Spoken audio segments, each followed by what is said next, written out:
Hello and welcome to the Learning Evolution Podcast. I'm your host, Adam, with you as always. And on this episode, I am pleased to welcome to the show a man who is the Central Quality Team Lead and Talent Lead. So he does both quality and training in the insurance industry in the UK. Dan Gallagher, welcome to the show, Dan. Hi, Adam. Good to be here. Thank you.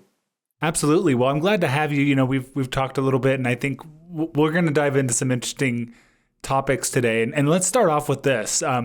You know, you work in the insurance industry, and I've never worked in that industry, but I would guess that a lot of the training and quality and things that you do are probably heavily compliance based. And that's always something that I talk to a lot of. That's one of the challenges with training is compliance training can be less engaging or less effective. So I don't know, tell us about that. Is that something you face, and what are you doing to try to, get around that? Yeah. Compliance and regulation, very dry subject, isn't it? It's one of those topics. How do you make it exciting? And sometimes the reality is that you can't necessarily make something exciting when it just is pretty dry.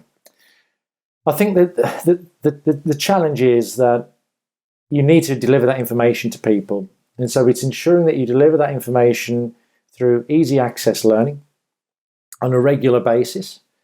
But then it's not so much about the training in itself, it's about how you ensure that that knowledge is embedded and what mechanisms you have in place to make sure that people are applying that learning and know the right things to do to be compliant and to follow the regulatory requirements. So that's where you need to look wider than just the training in itself. And you need to have mechanisms such as your quality reviews, your side-by-side coaching, your buddying, always making sure that within the measures that you are picking up on those regulatory and compliance themes and requirements. So, yeah, I think you can't necessarily make dry training exciting. You can't. You just need to make sure the information comes across in a quick way, that people are retaining it. But then the real benefit is in the measures and the mechanisms that you have in place to make sure people are applying it and following it. You know, I think that's more effective than you might be giving it credit for, because sometimes in training, too much value is placed on fun or engaging. And I would make the argument that is not going to always lead to better performance afterwards. But you talked about a lot of things that may not traditionally get associated with training. The quality measures and the resources that are used and the checks and the processes. And I've always been a big advocate of training teams doing more than just deliver courses. And it sounds like either your team or the people that you're partnering with to deliver these solutions is delivering more than just courses. Is that a fair assessment?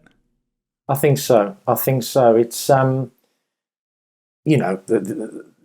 the 70-20-10 principle, most learning is done on the job, and it's about how do you create those effective feedback loops so that people are aware of, what they're missing or where their gaps are, and making sure that they've got access to the information that they need at the point of need as well.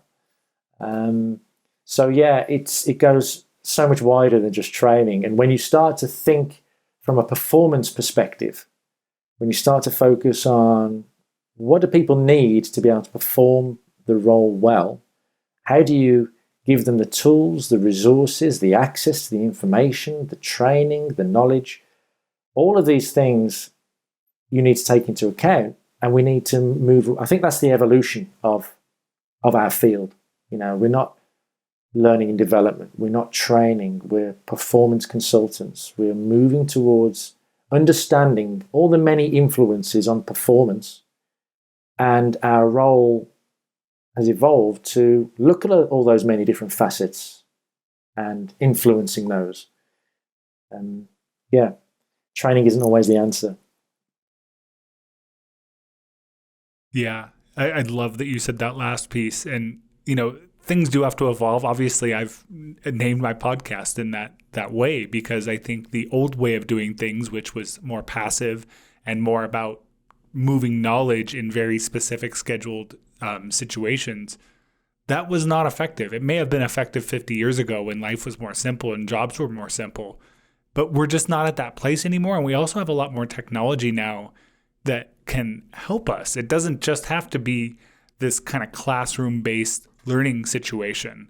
I do notice, you mentioned the change, and you mentioned, performance consulting. I'm a huge fan of that. I got some books back there from some of the tops in the field in that specialty.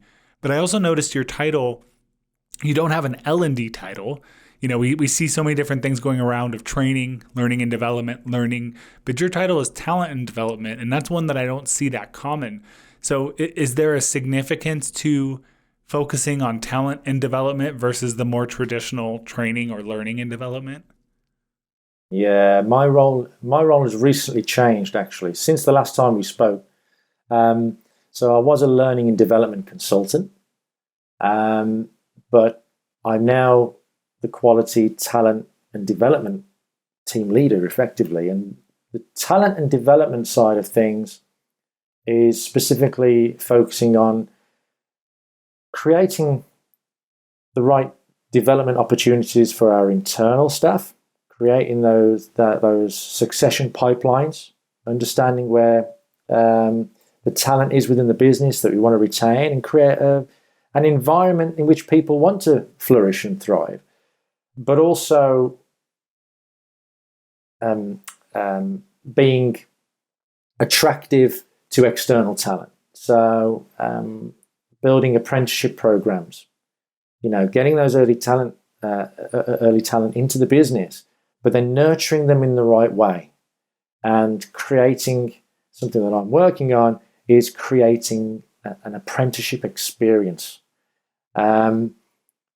Aside from that, I'm also creating a learning and performance blueprint, which is a blueprint which is being rolled out across our division, looking at how we move towards being a learning organization and the different roles and responsibilities and the different methods of learning, and how we can collaborate more effectively to drive performance in the business, because that's what we're here to do at the end of the day.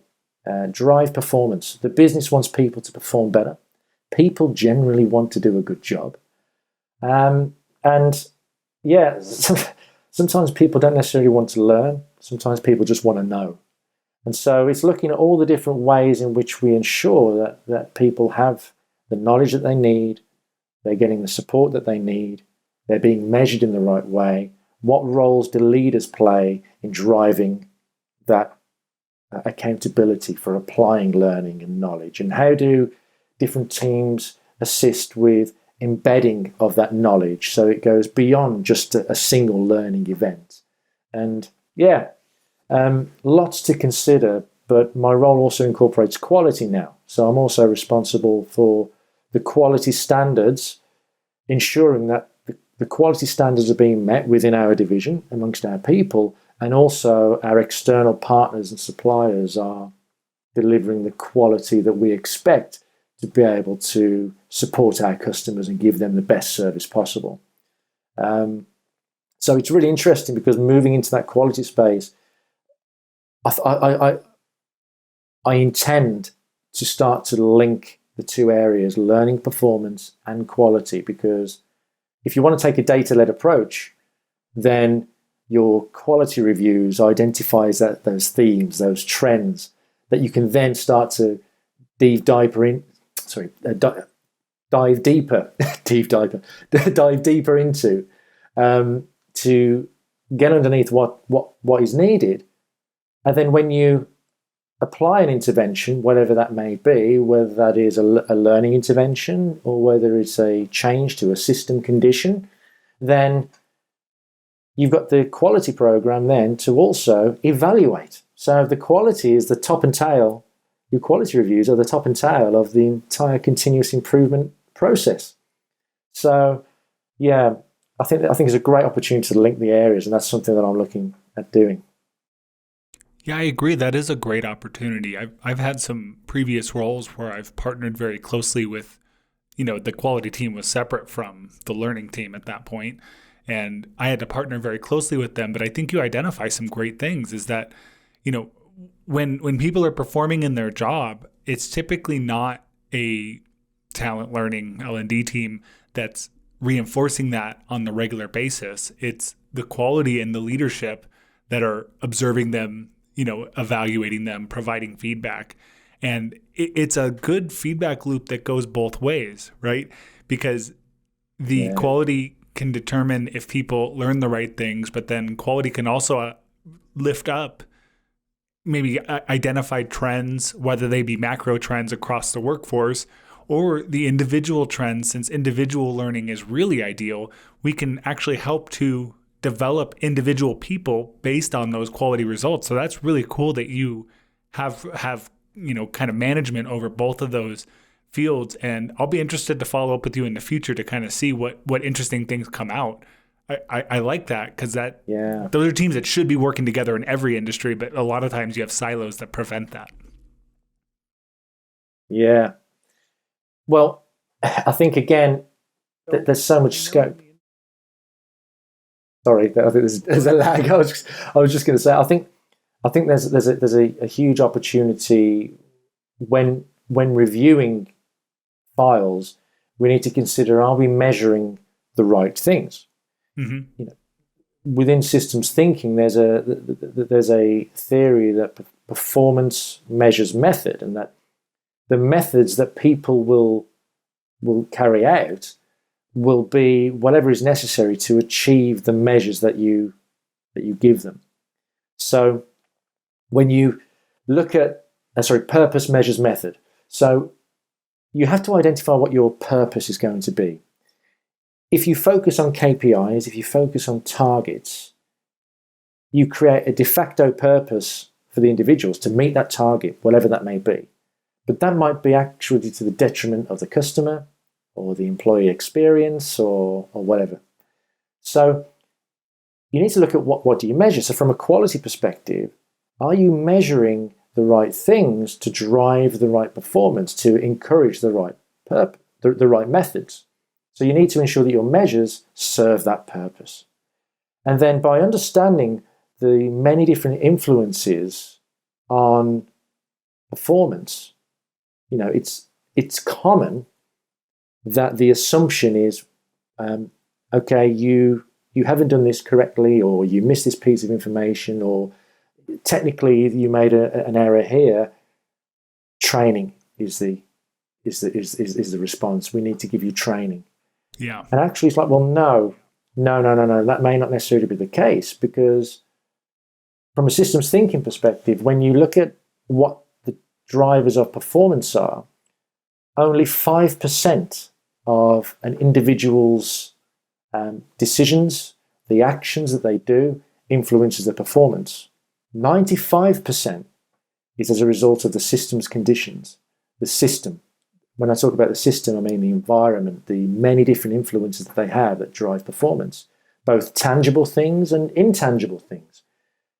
And so when we understand from a quality perspective what's really driving that performance, you can then give quality feedback to the business, understanding, well, actually, is it a learning need? Well, no, it might not be. Actually, the person is struggling because they're being pushed to deliver these targets, which means they can't spend the time that they need to do what they need to do the job right. And it removes this conflict between what quality are telling you to do and what the pressures that they're under in the day-to-day.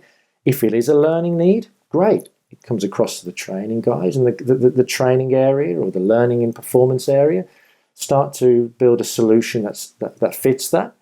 If it's not, if it's a system condition, then the quality give the feedback to the business, and the business has more than just the data to work with. And they can say, okay, well, actually, people need the information. So we need to make sure people have the information they need at the point of need, and that it's easily accessible so they can do that. Or they need to have access to a buddy. Things we need to consider when we look at day-to-day working in this hybrid way of working now with lots of people at home. It's making sure they've got access to the people with the knowledge whenever they can, get hold of them, whenever they need them. So there's lots to really consider, and it's a huge piece, but it's really exciting as well. And it's moving away from this traditional view of everything is training, or everything is an issue with the individual. It's not. It's many different influences on performance. Yeah, that's great. Specifically in what you mentioned there, I love the helping people at their point of need. I also love giving people that support that they need. You mentioned a buddy, whether that be a specific person, a Slack or Teams channel that they could go to for support, whatever that is. I think that solves a lot of problems, and neither of those are your traditional training outputs. But you mentioned systems thinking, and that got me going back to a conversation we had a few weeks ago. And I had talked on LinkedIn about some skills I think people who are in the people support and development space need that aren't talked about enough. And because, this industry of L&D is oftentimes very siloed. And people talk about these technical aspects to instructional design and how to conduct stakeholder analysis. And all those things are great. I'm not dismissing those. But there's a lot of skills I think that are needed that aren't talked about. And I mentioned things like, marketing and influence and things of that nature. And you had brought up to me systems thinking. And you just mentioned it again there. So what's your quick elevator pitch for someone who's maybe never heard of systems thinking? I know you alluded to it there, but what is systems thinking in a nutshell? You make me laugh when you say elevator pitch. I don't know. I'm a good talker, Adam, so I can't guarantee an elevator pitch, but I'll do my best. So a system is anything that is made up of two or more parts to work towards a common purpose. So your body is a biological system. You've got your nerves, your organs, your veins, your arteries, all of these different organs and all these different parts work together for the common purpose of life. Your car is a mechanical system. You've got your engine, your wheels, all those that work together for the common purpose of travel. The thing is that one of those parts on its own does not create the purpose of the thing. You can't take a kidney out and say, well, that's life. You can't take an engine out and say that's travel. And when you tweak one part on its own, often it is to the detriment of the rest of the system as a whole.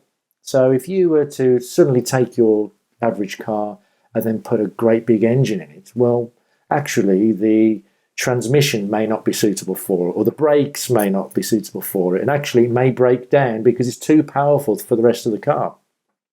When people when people have organs, other donated organs, sometimes the body rejects them, And when we think of an organization is a system. You'll have your finance department, your learning and development team, you've got your managers, you've got all your individual teams, and you're working for a common purpose of whatever that organization is trying to do. However, what commonly happens is that everybody works in their own silos. And so they try to make a change in one area, but they don't take into consideration all the interconnectivity, all the relationships between all the individual parts and how they influence one another. And so rarely does change have a real impact, or it meets a lot of barriers. So it's thinking about these four things. It's thinking about distinguishing all the different parts that make up your system, understanding what the system is trying to achieve as a whole, the relationships and the interconnectivity between all the parts, and then also understanding the different perspectives of everybody in those parts. So when you start to understand those, you can start to understand that if you want to make a change, you need to consider more than just one siloed area. You need to consider, well, who else needs to know about this? What else do I need to bring in? Who do I need to bring in to support this, to ensure that any change really has an impact? And the reason why I said it fits so well with learning and performance, or learning and development, is that we're trying to make a change, behavioral change, or changing the performance of individuals. But we need to consider, well, who needs to support that? How do we ensure that the learning is embedded? Because if you rely on training on its own, the chances are it may not necessarily have impact.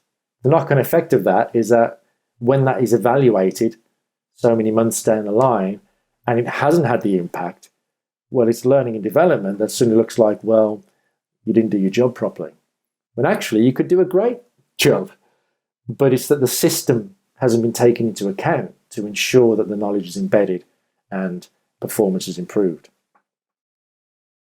Can we just imagine that it was a very long elevator ride? Can we just pretend it was it was a very tall building? And it's one of those elevators that, like the old school ones that someone has to actually like pull something to get us up. But that was good. Yeah. I like the whole goal was to get a simple explanation. And I think, that was definitely a simple explanation with good analogies. And I like that you talked about silos and working with other teams. I had the pleasure of working at a startup organization that had far fewer teams, resources, and individual titles than what a larger company, which is more what my experience is. And I got to wear a ton of hats, and I also got to work with other people who were wearing multiple hats.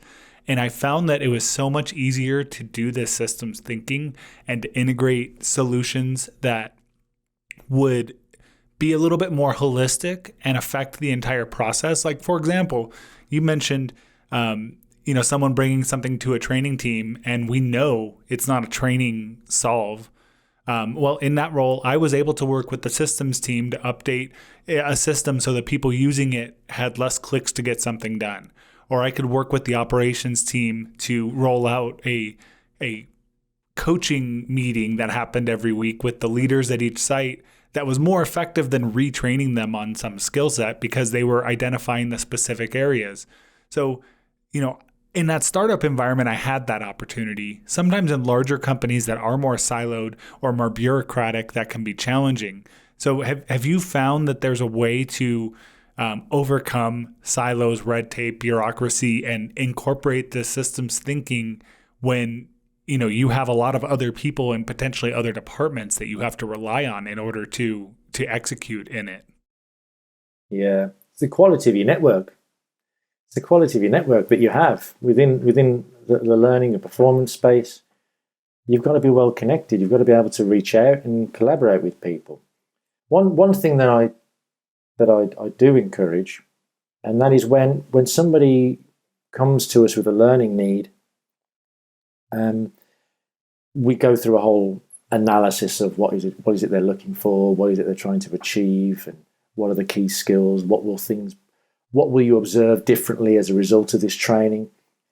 But one of the questions we ask is, okay, so how are you going to ensure that the knowledge is embedded and applied?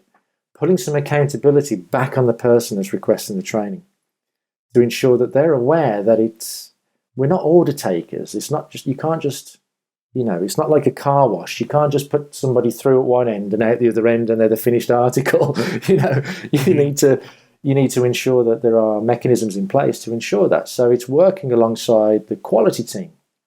Maybe it means doing some themed reviews, and for the individuals creating that feedback loop. If you train somebody on a certain topic, link in with your audit team to do a themed review a month or two, or on for a series of months, where there's that feedback loop. So people are constantly hearing, make sure you're doing this, or, oh, you did it this time, well done. Or from a management point of view, making sure that managers are pushing that with their people, and it's part of the conversation so that it's fresh in their mind.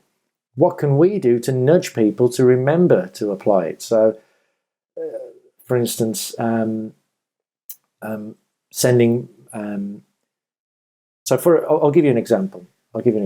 So I created an emotional intelligence program, and after each workshop, there are 3 workshops, but after each workshop, I had a series of timed emails to tackle that forgetting curve.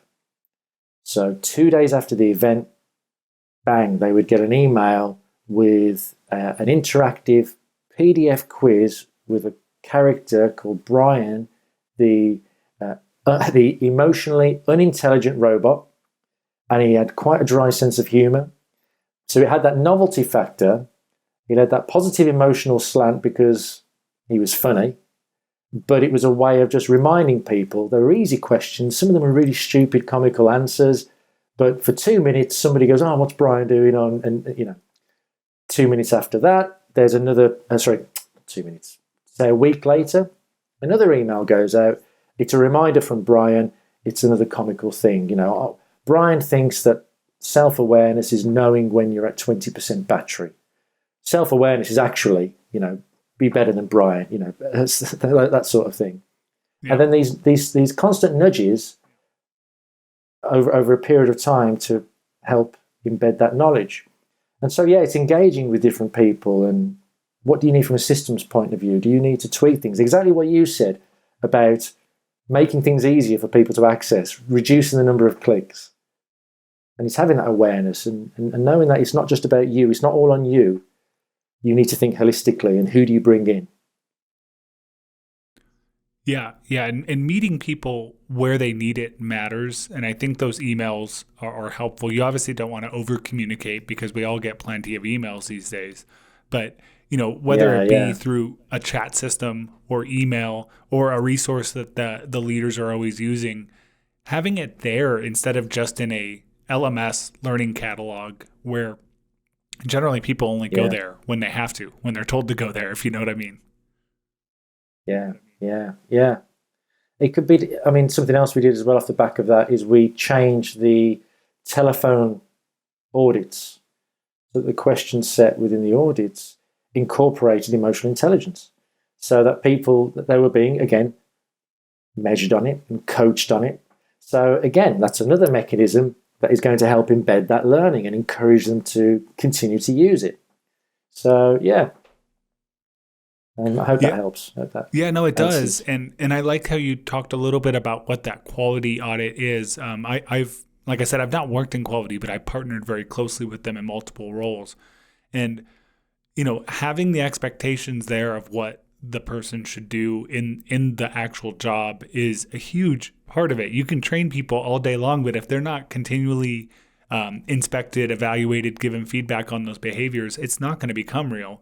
One thing I've found sometimes is having a quality checklist can result in checklist style work, which if you have certain compliance things, checklist style work is important. You have to do certain things. It's like someone inspecting an airplane. They have to inspect the same things. A pilot goes through the same things thousands of times. Even though they know the things, they still have to do it every single flight. But are there any drawbacks? I know I've seen drawbacks where people act a little too robotic, or it's not personalized or human enough. And that might depend on industry. But is there a way that you've found to overcome robotic behavior? You're getting the behaviors you want, but there's still a little humanity and individualization in there too. Yeah. It's goes back to what I said earlier on about what is the purpose of what you want to achieve, and then what are the measures that are going to best serve that purpose. So for instance, it could be that you, from a quality perspective, say you've got a service level agreement for an external supplier, for instance, and they have to, when you send them an instruction, they have to contact the customer within a certain amount of time. And you may find that when you do reviews, you often see, tried to contact customer, couldn't get hold of them, we'll call back later on. But they're doing that just as a kind of holding piece, so it looks like they've, that they've met that target. And that's the thing, because people will cut corners to do whatever they need to meet that target. Absolutely. So it's about ensuring that you measure things that are important. What's important to your customer, or what's important to your business? Is it proactivity? Is it timeliness? Is it technical accuracy? Is it doing the right thing at the right time? And then from a quality perspective, you're measuring that. You have the autonomy to identify whether they have or whether they haven't, marking them on a scale from never to always, they sometimes do that, or they never do that, or they always do that. So by default, you're recognizing when they have done it as well as when they haven't. It's not all just negative. And then underneath that, having the evidence within what you found within your reviews to support that. So when you're giving feedback to people, you're not saying, oh, you didn't do this one thing. You're saying proactivity is something that we need to look at, or there needs to be an improvement. And here are examples of where you could be more proactive. And so it's a much higher level than individual tick boxes. Does that make sense? Yeah, it does. It's about the end result rather than a checklist of behaviors. It's what are those behaviors leading to, and why is that important? So I think that's great. Last thing on this systems thinking piece that I think would be interesting is, because this might be a area of study that is either new or unfamiliar to a lot of people, what are some resources that you recommend that you've gained a lot from and learned about this area of study that people can check out? Yeah. Some resources that I found really useful. There's a great book from Donella Meadows called Thinking in Systems. That's a very well-regarded book. Look at anything on YouTube from a gentleman called Russ Aikoff. Fascinating lectures from him. I completed an Open University course. That was my Christmas last year. I was doing an Open University course, Mastering Systems Thinking in Practice. That was a great resource as well. And there are lots of different approaches towards systems thinking. They kind of run on a scale between epistemology and ontology. I think it's really interesting joining a systems thinking network on LinkedIn, excuse me, because you see lots of different takes on systems thinking, and it's really insightful. Some great articles on there, some really, really bright, clever, talented people in their spaces. So you can learn a lot from them as well. And I think that should be enough to get you started. Yeah, no, that's good. I've been on this content curation kick lately, so I'll make sure by the time we have this episode posted in the show notes, I'll put a couple of resources for people. So if they're interested in diving in more, you got a little curated learning there, and you decide which route to go. But let's shift to the other skill that you mentioned besides system thinking, because you told me two that weren't on my list, and the other one was behavioral economics. And this is something that some of us might have heard around before, but we don't really hear about it. I hear about it more referred to in the marketing and sales space, not as much in learning or talent development. So once again, whatever speed this elevator goes at, what's your quick elevator pitch on what behavioral economics is? Okay. Behavioral economics is the psychology of decision making, and it's understanding how different emotions drive us more so. So it's so for instance, imagine that we have two systems working within the brain, system 1 and system 2. System 1 is the rational part of the brain, the logical part of the brain. That's at the front, the prefrontal cortex. Very slow to process. It's where all your concentrated thought comes from. And then system 2 is the emotional part of the brain, the limbic system at the back of the brain. And that's very quick to process. It's where all your judgments and positive or negative associations are formed.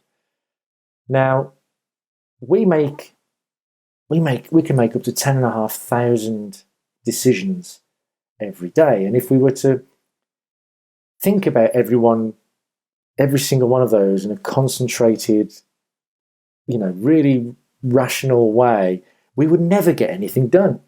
Mm-hmm. So it's a shortcut. There are things called heuristics, which are shortcuts, biases that we have that allow us to make those sudden decisions, those sudden judgments driven by the back of our brain. And we have 6 primary emotions that drive our decision making: happiness, sadness, surprise, anger, fear, and disgust. Most of those are negative because we're still wired exactly the same as we were 200,000 years ago, when we were being chased by saber-toothed tigers and whatnot. So it's really important that we do make quick decisions because it's fight or flight. So behavioral economics is understanding how to influence decision making through connecting with those primary emotions. And it formed the basis of the emotional intelligence program, essentially. How do we ensure that our customers or the people that we speak to form positive associations, positive judgments? Because associations and judgments are very powerful. If you have a bad experience, people who suffer with trauma, for instance, it leaves a mark. It was driven by that limbic system, and we're pattern recognition machines. So as soon as you see something similar or you experience something similar to that previously traumatic event, it will trigger that emotional response. And so when we're speaking to people or we're connecting with our customers, how do we avoid triggering that negative emotional response? How can we tactfully communicate in a better way? How do we motivate our people in a better way? So yeah, that's a kind of how fast was that elevator? Was that a bit quicker, or was that? Yeah, I think we had a few less floors to this building than the previous one. But that's great. I think there's a lot of good stuff to pull out of that. I'm a big fan of influence and marketing and sales techniques, and I think they use these same concepts without maybe calling it behavioral economics. And even just you think about economics, take the word behavioral out. It's a study of supply, demand, and scarcity. And when you think of like you said, our brains and the decisions we have to make, there's still supply, demand, and scarcity involved in that. And when you're affecting people at work, or you're trying to influence or get people to behave in certain ways at work, we also have to take into consideration all of the other things that are impacting these people, especially today. Just with the world being crazy like it is, but also just we are assaulted with marketing messages, crazy news, social media, all these different things that the average human has to. Your brain is absorbing these things, and 50 years ago, our brain was not absorbing that level of messaging, negativity, and so on. And I think that's why we see so many people like burnt out at work, right? We see so many people that are disengaged, quiet quitting, probably a little bit less of that stuff now that the economy is cooling off. But we saw that a lot over the last 2 years of people just being burnt out and disengaged at work. And I think a lot of that is that behavioral economics. Their decision-making power is just so overwhelmed from messages and negativity. Is that something you've seen change? Since this is something you're familiar with, have you seen it change over time? Because certainly it seems like people have changed in these last couple of years with just the world we're dealing with today. That's a big question. I think there's a constant fight for attention. Mm-hmm. And we rarely have time to ourselves now. And even when people do have time to themselves, what are they doing? They're browsing, going through, scrolling through Twitter or whatever your social media choice is. Mm-hmm. Getting that quick dopamine hit, and we're being manipulated by, the functions of some of these social medias and the refresh and all of that, and he tries to grab your attention by manipulating the algorithms and all that. And sometimes you just need to switch off and find peace, find stillness. I read something a while ago about how it's important for us to be bored sometimes. It's beneficial Agreed. to us to be bored. That's okay. We fill our time with so much, and I'm not entirely sure that we're designed for it. I don't think we are. I think that's why a lot of people have a lot of challenges today is because of just the overwhelm of all the different messages. So maybe we shift this to, we have a workforce that is constantly distracted. And you even see depending on your workplace, especially with people remote, we don't know if they're multitasking, right? They might be scrolling social media or looking at other things, watching YouTube on non-work related things. And I feel like L&D or training has always been kind of this more compliance thing. You have to do this at this prescribed time and pay attention, put your phone away. And not only does that remind me of primary school, but that also it's not an effective way to influence people to do things. Adults don't like to be forced to do things. So when you talk about this behavioral economics and, appealing to that emotional side of the brain instead of the logical side of the brain, are you doing that in order to nudge or push people in directions that are more beneficial for the business? To a degree, yes. And I think this is you make a great point there about pushing knowledge or pushing learning onto people. I'm a firm believer that when you push, people push back. And so it's how do you make it appealing to people? How do you appeal to those emotions and the heuristics and the bias to make things appealing to people? It is marketing to a degree. It is, maybe maybe you use the bandwagon effect. Most people who complete this course may find this is easier, or maybe you appeal to using the word "you," which is much more emotionally engaging. You need to know this, or whatever it may be. How do you appeal to people through the use of the marketing techniques? Essentially, you could appeal to people through making things limited. This is a limited opportunity or limited numbers. You see that all the time in marketing. It's fear of missing out. Loss aversion is a huge driver of behavior. The fear of missing out.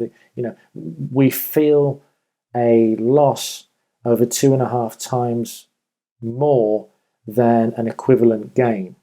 You go out for an evening, you find $10 on the floor, a $10 note. You go, great, fantastic. If you were to lose $10, that would really ruin your night. You'd really feel that more. So it's doing things like that, really. When you're, and don't underestimate that. It's a challenge to do, but don't underestimate the impact of humor and novelty. And when you make things humorous, when you make things more engaging and fun, if you can deliver with humor, people will create a positive association. You're appealing to happiness, which is one of the primary emotions. So when we look at the ages model of designing training, grab their attention, make it interesting, allow them the generation of ideas, allow them to contribute, so they're part of it. The E is the emotional part. Create a positive emotional spin. And it could be even when you could even use it the other way for real emotional impact.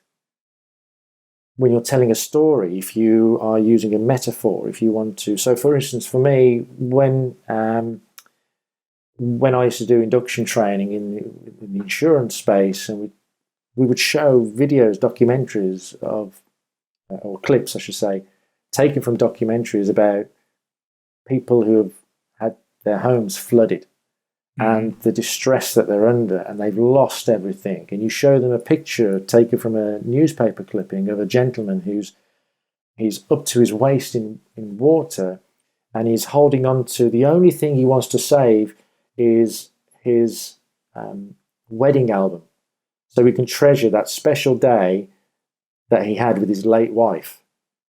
And when you say this to people, there's a stillness in the room, there's tension, and people are really connecting emotionally. So you're having emotional impact to get the message across, and to make it resonate with people rather than just talking at people. And then the final thing with ages is spacing. And that's where you loop back round to the regular nudges, regular reminders, allowing things to digest and settle. And yeah, so Yeah, yeah, you can I really think use that, behavioral economics to a real yeah, benefit. that emotion that you mentioned is key. I'm a firm believer that people are not going to learn unless they have some sort of emotional connection to what they're learning. And so a lot of times, in the outside of work world, that happens because you're learning things that are interesting to you or that you find personal reasons to learn. I'm learning something because it's a passion of mine, or I'm learning something because I have to fix this thing around the house because it's important to me to get this thing fixed around the house. So I'm going to go learn how to, fix this pipe or whatnot. At work, a lot of times we're compelled to learn. And that's where I think, like your example is, you can bring that emotion in, whether it be a positive emotion so they get the incentive of why to do it. Or I like that story. I used to work in the telecom training space and in the call center world. And the downside is people just start seeing these people calling in as numbers. They don't see them as real humans, and they don't realize that these people that are angry or upset, they're not upset with you, they're upset with other things, whether it be their phone not working or whether it be the fact that they just got off work and they're making dinner and their kids are pulling on their clothes and their dogs are barking and they're stressed because XYZ, they had traffic on the way home. And so maybe being in that situation and understanding where that person's coming from can help you to empathize with them a bit more and not just see it as, oh, Yeah, this is another angry customer that I have to deal with. yeah, you're creating that human element. You're creating that human part of the story. I think it's Mm-hmm. also important to utilize like motivational theory, and I'm a big fan of Daniel Pink's work around autonomy, mastery, and purpose. And when you're selling your learning intervention to people, trying to get people engaged, it's appealing to those three areas: autonomy, so people are empowered to make decisions and own their own work and make choices; mastery, being technically proficient in something, which is traditionally what we associate with learning, improving skills; or purpose, doing something meaningful, doing something bigger than ourselves. And if you can incorporate that into your learning intervention when you're talking to people and you're making it clear what's in it for them, well, this will, by being able to do this, you will be able to have the autonomy to make these decisions and you'll be empowered. So you're empowering them. You're appealing to the mastery side. You will be a subject matter expert in this and you'll be able to do this, that, and the other. And finally, the purpose as to what's the real impact of this. So for me, working in a heavy customer service environment, we can't lose sight that at the end of the day, we're not, I know insurance companies get a lot of flack, Mm-hmm. and there's a common stigma with insurance companies. But I can assure you that within the organization that I work for, we're not about trying to get out of paying things for people. That's not what we're about at all. At the end of the day, we're here to help people when bad things happen. And we can't lose sight of that. There's a person. What really matters to that customer? And so you engage your learners because those that are more driven by that purpose motivation, suddenly they buy into it. Those that want to mastery, want to be technically proficient, they buy into it. And similarly with those that want to feel empowered and trusted, they buy into it as well. Absolutely. Autonomy and choice, I think, are very important for adults to feel like that they're in control, like they're the authors of their destiny. And too many people, especially if you're supporting people who are maybe a little bit more on a front line of any kind of workforce, people at that stage of life, if you're younger or if you haven't moved up into a career with more decision-making authority, a lot of times in that role, you don't feel like you're in charge of very much.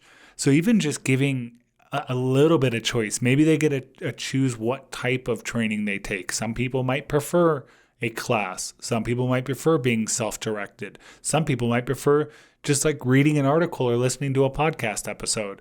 I'm a huge advocate of giving like multiple deliverables when possible. I know that can sometimes be a little bit more work to produce that or to curate that. But I think giving people some sort of choices and not just some obligatory choose your own adventure within an e-learning, because those are usually kind of false choices, but giving them some choice over what they're doing and how they're doing it makes people's jobs better, and they don't just feel like they're being, forced to do things, bossed around, told what to do. That's usually not very empowering for very many people. Yeah. Yeah. It's that push style learning versus pull style learning. Mm-hmm. And again, it comes down to having the information at the point of need and empowering people to, well, what is it you need to know? Find it if the resources are there, and having coaching conversations with people in the flow of work, and having a personal development plan. What sort of skills do you want to develop? How do you want to, enhance your craft? Okay. And what can you do about that? Where can you go? And, you're empowered to do it. And then it's the follow-up. What have you done? How have you done that? Because you have to have an element of accountability. There has to be accountability measures. If you want to drive that performance, to increase the chances of successful evaluation. Yeah, absolutely. And I know maybe to wrap that part of the discussion up, earlier you mentioned having partnerships with other teams, because not everyone's going to be quite as fortunate as you, where you have kind of control or purview over both talent and quality. So if someone's in more of a siloed position, really it is about building those relationships with the people in the other departments that can help you to drive this solution forward. Because really, almost never is just a course deliverable going to be the solution to a problem. That could be a part of the solution, but it's not the full solution. So I really like a lot of the things that you mentioned. And I think just for the listeners, just walk away with the fact that you have to have a team on your side. If it's not you controlling all these elements, you have to work with the people in these different parts of the business. But Dan, our time's running a little short. I want to, talk a little bit more outside of just driving learning in the workforce. I did a little stalking of you to make sure I knew about your story to, talk to you here on the show. I noticed that you, outside of work, both do stand-up comedy and you perform music. I'm actually a musician myself. I have my bass guitar back here in the corner. It's kind of off camera a little bit. But, tell us about what are you doing? I want to know a little bit more about the stand-up and the music. And maybe we could tie it to work, but just tell us, what are you doing with those two things? Oh, Struth. Well, I haven't done stand-up for a long time. It was something that I always wanted to do, and I kind of challenged myself to do it. And how I challenge myself to do it is I tell somebody that I'm interested in doing it. I'm thinking of doing this, and of course they'll say, "Yeah, you should do it." And now I can't go back on that, So I have to follow through. Otherwise, I become one of those people that says things but doesn't really follow through. So I signed up for a course. I think it was a 12-week course, every Monday night at a local art centre, culminating at the end with a show with a packed-out theatre, and performing our stand-up routine. It was a great experience, and then it was just going around locally to little open mic spots, and then I just kind of lost momentum with it, if I'm honest, and the pandemic came and all that, so it just all kind of fell by the wayside. With the music, it's a similar story, really. I was a solo musician for a bit, and acoustic singer-songwriter sort of thing, and went traveling, took my guitar, played gigs wherever I went. Nice. So played in Washington Square Park, bussed in Washington Square Park in New York. Did a tour around New Zealand in a camper van, playing little folk gigs. Went to China, performed in a restaurant in China, in Beijing, which was crazy. Went to Nepal, performed in Nepal. Performed in the Annapurna Range Oh, when I was wow. trekking. Yeah, it wasn't with my guitar. I saw a young lad with a guitar, and yeah, he let me have a go on it, and I performed a couple of songs for the trekkers as I was walking past. So yeah, it's yeah, and then I came back and had a band and played in a band for a while. But that's again, the kind of career kind of took over, and you know, life.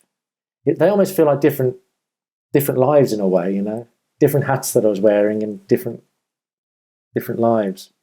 But it's kind of coming together in a way because I've got a podcast myself. It's called Only as Lonely, and it's my story of being made redundant from work and then going traveling, playing music, taking photos. Yeah, sorry, a plug there for my podcast, Adam. And you know, there's some jokes in there as well and stuff. So yeah. Well, that's great. I was going to ask you to plug whatever you wanted to plug, but I'll make sure I put a link to your podcast in the show notes. I just learned that, so I'm going to have to check that out myself. But you know, I'm in the same boat where I used to do music when I was in my 20s, and you know, I was in a band. We did a tour. We played in nowhere near as cool as you know, in China or you know, all over the world. But we played in basements in the West Coast of the U.S. But that was fun enough, and you know, it's things like that that do give you a level of experience that, you know, most of us who work in the corporate world or in, you know, more stuffy office environments, the experience just isn't the same. So I wanted to highlight that just to, you know, I like to hear about people's passions and what they're doing outside. Well, I think. Go ahead. I was just going to say. I think personally, for me, being able to stand in front of people and sing, or being able to stand up people and tell jokes and have nobody laugh, you know, it's really hard. But then it's funny because it toughens you up, and you think, well, if I can do that, I can stand in front of people and train them, and it is a performance when you stand in front of people, and it's how you can sometimes bring in skills from your outside world, and if they can feed into your role, you know, it's talent stacking. I like to call it talent stacking, where you're getting all these different skills, and the more skills you've got, the more transferable skills, the more value you can offer. And it's what you can pull from different aspects of your life and how it can serve you. You know, you play music, so if you were to create videos, you know, and you've got that creative streak in you, you know that the content that you create and the music that you put on those videos and all that, you know, it all does help. It all does play a part. Absolutely. And I firmly believe everyone should do things that scare themselves or at least stretch you. You know, I'm also a big fan. I live in Colorado, so I do a ton of outdoor stuff. I climb big mountains and so on, and those scare me in one way. But starting this podcast and the YouTube and reaching out to people, posting on social media, those things, when I started doing them about a year ago, were things that terrified me. I'm naturally more of an introverted person. I'd rather spend time with small groups of close friends versus giant parties. So putting myself out there in this way did scare me, but I've grown so much. And I like to highlight skills like this or experiences like this because we should all try to do things that are a little outside our comfort zone, because even if that doesn't lead to your new career or riches or whatever, or being famous, it's going to lead to you getting better at something. And if you're better at something, like you said, it's transferable to other things. Absolutely. Absolutely. That's a beautiful message. Absolutely. Well, Dan, we're getting close. I know you mentioned your podcast. I'll put that in the show notes, but where else can people find you or connect with you if they aren't already connected to you? Find me on LinkedIn. I'm quite active on LinkedIn. So yeah, big follower of your posts, Adam. You're a prolific poster. I try. You know, it's one of those things that the more I do it, it helps me to get my thoughts in order. And then if other people benefit from it, great. But it was more of like, let's just test out the things that are in my head, and then I can see what resonates with other people, which tells me, is this a legit thought or am I just crazy or off? Sometimes I'll get called out by people and I'm like, okay, well, that thought wasn't so much, you know, in the right direction. But I enjoy your posts too, so I'll put your LinkedIn in there. And then I want to wrap up with a question I ask every guest at the end of the show, because I'm just curating what people are learning. So just tell me one thing lately that you've learned either in your professional life or your personal life that's either been interesting or you found a value to you. Oh my word, Struth. Spot there, Adam. Everybody gets so thrown off by this. Don't worry. It doesn't have to be anything too profound. Just anything you've learned lately that's interesting. Um, ah, I've gone blank. I've gone absolutely blank. Oh man, the pressure. I've been, yeah, I know the pressure. I've been reading Simon Sinek's book, Start with a Why. I've just started that, Mm-hmm. and that's really interesting about starting with the why. There was one. What was it? Something about a language that they have more words, no, but they don't have any word for sorry. That was something else. I can't remember. I can't remember. You caught me off guard there, Adam. Well, I think Start With Why is a really great book. And I think it ties to the behavioral economics stuff that we were discussing earlier as well. Yeah, yeah, yeah. I'm sorry. I've gone absolutely blank. You're good. You gave us one. Start With Why, I think, is a good lesson for all of us. And we'll take that as the thing that you've learned lately that's been a benefit. Sorry if I put you a little too off there, Dan. But, hey, okay. It's been a pleasure speaking with you. I've enjoyed us getting to know each other recently. And Yeah. we'll have to do this again sometime.